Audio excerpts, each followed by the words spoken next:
Hi, boys and girls. It's Mrs. B here today, and I'm here to read a story to you. So we've read this in class before. It's called Chrysanthemum by Kevin Henkes.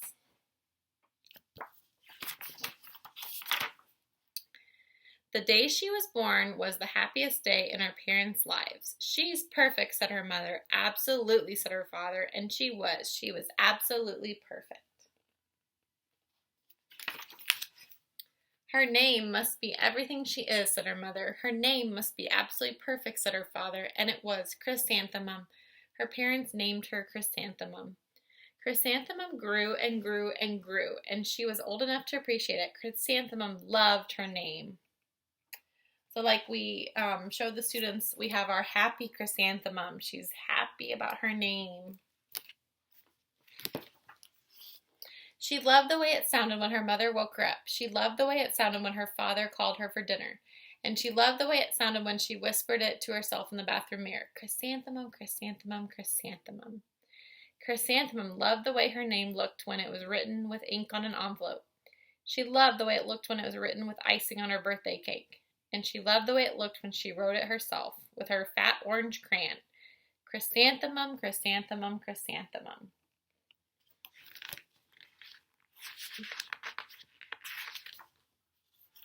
Chrysanthemum thought her name was absolutely perfect, and then she started school.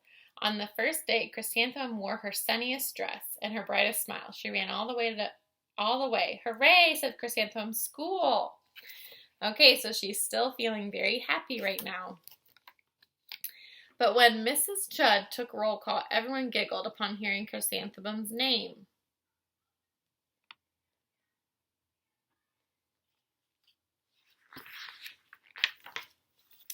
It's so long, said Joe. It scarcely fits on your name tag, said Rita, pointing. I'm named after my grandmother, said Victoria. You're named after a flower. Chrysanthemum wilted. She did not think her name was absolutely perfect. She thought it was absolutely dreadful. So now Chrysanthemum is feeling sad. She has a tear. The rest of the day was not much better. During nap time, Victoria raised her hand and informed Mrs. Chudd that Chrysanthemum's name was spelled with 13 letters. That's exactly half as many letters as there are in the entire alphabet, Victoria explained. Thank you for sharing that with us, Victoria said. Mrs. Chudd, now put your head down.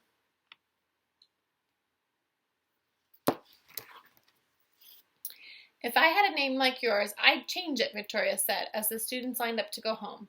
I wish I could, thought Chrysanthemum miserably. Welcome home, said her mother. Welcome home, said her father. School is no place for me, said Chrysanthemum.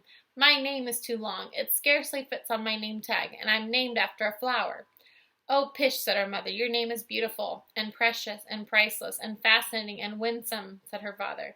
It's everything you are, said her mother. Absolutely perfect, said her father.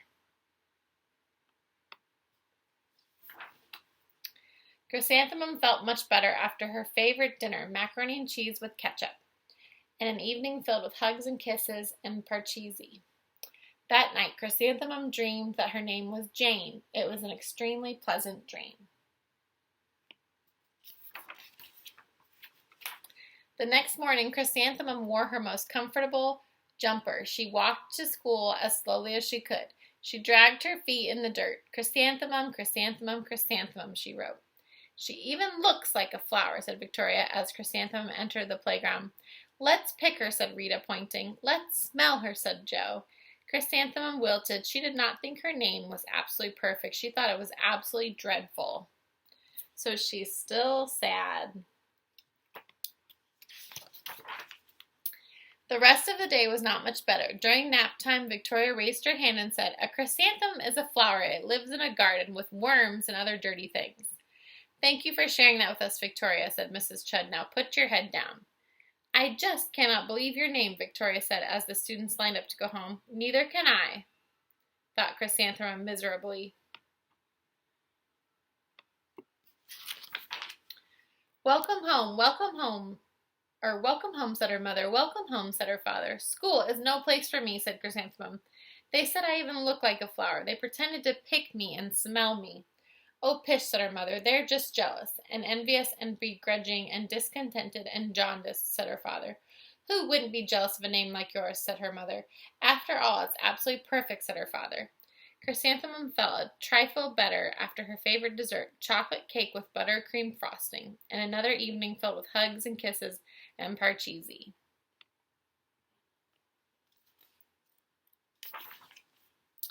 That night, Chrysanthemum dreamed that she really was a chrysanthemum. She sprouted leaves and petals. Victoria picked her and plucked the leaves and petals one by one until there was nothing left but a scrawny stem. It was the worst nightmare of Chrysanthemum's life. Chrysanthemum wore her favorite outfit with 7 pockets the next morning. She loaded the pockets with her most prized possessions and her good luck charms. Chrysanthemum took the longest route possible to school. She stopped and stared at each and every flower. Chrysanthemum, chrysanthemum, chrysanthemum, the flowers seemed to say.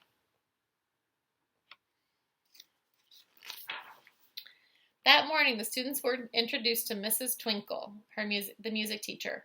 Her voice was like something out of a dream, as was everything else about her. The students were speechless. They thought Mrs. Twinkle was an indescribable wonder. They went out of their way to make a nice impression. Mrs. Twinkle led the students in scales. Then she assigned roles for the class musical. Victoria was chosen as the dainty fairy queen. Rita was chosen as the spiffy butterfly princess. Jo was chosen as the all-important pixie messenger. And Chrysanthemum was chosen as a daisy.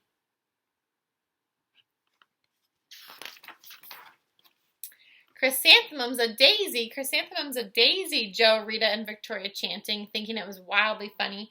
Chrysanthemum wilted. She did not think her name was absolutely perfect. She thought it was absolutely dreadful. What's so humorous? Asked Mrs. Twinkle. Chrysanthemum was the answer. Her name is so long, said Jo. It scarcely fits on her name tag, said Rita, pointing. I'm named after my grandmother, said Victoria. She's named after a flower. My name is long, said Mrs. Twinkle. It is, said Jo. My name would scarcely fit on a name tag, said Mrs. Twinkle. It would, said Rita, pointing. And, said Mrs. Twinkle, I'm named after a flower, too. You are, said Victoria. Yes, Mrs. Twinkle, said Mrs. Twinkle. My name is Delphinium. Delphinium Twinkle. And if my baby is a girl, I'm considering Chrysanthemum as a name. I think it's absolutely perfect. Chrysanthemum could scarcely believe her ears. She blushed, she beamed, she bloomed. Chrysanthemum, chrysanthemum, chrysanthemum. Jo, Rita, and Victoria looked at Chrysanthemum longingly. Call me Marigold, said Jo. I'm Carnation, said Rita, pointing. My name is Lily of the Valley, said Victoria. Chrysanthemum did not think her name was absolutely perfect. She knew it. Okay, so now she's feeling happy.